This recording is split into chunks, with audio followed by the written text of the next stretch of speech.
CBS was always considered to be quite brutal, and NBC was considered to be quite gentlemanly. They said the stains on the rugs at NBC are coffee. The stains on the rugs in the carpeting at CBS are blood. So it was true. It was extremely competitive. Always was. Even in the Washington Bureau days, people would kill each other for a story. And so when I got to CBS, I did a magazine program with Andy, and another magazine show with Andy, and then another magazine program with Andrew Hayward, who later became president.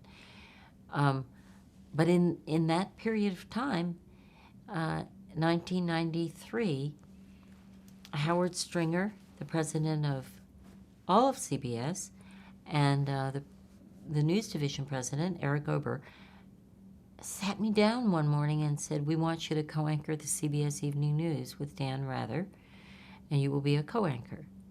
And I was shocked, because that was the creme de la creme job, the one that all of us work for and dream about, but never really think would reach reality. And suddenly they were actually saying I'd be doing it. Sure, I'd be sitting in half the chair that Dan would have to scoot over some inches to make room for me, but it was amazing. I mean, it was a wonderful feeling to have reached that point in my career. Do you know how that came about on their end? How? No.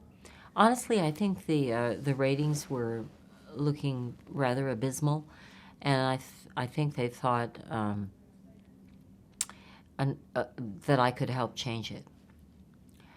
And I think I didn't. I think it got maybe a little better, but I lasted for 2 years, and I think Dan Rather certainly didn't want me there. He had been doing the news all by himself for many, many years, and to ask him to move over and make space for another body, regardless of whether the body was a man, a woman, or a monkey, he just wasn't going to be happy about it. So it was, it was a civilized, gracious relationship, but I think behind there somewhere,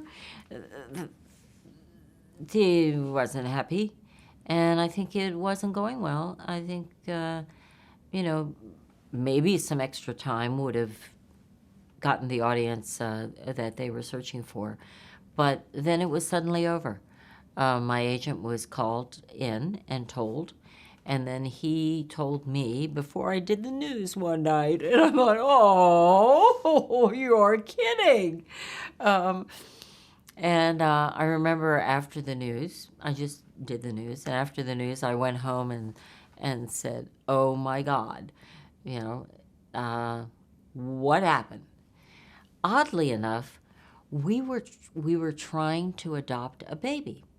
My husband and I were trying to adopt a baby, and we'd been working on it for quite a while.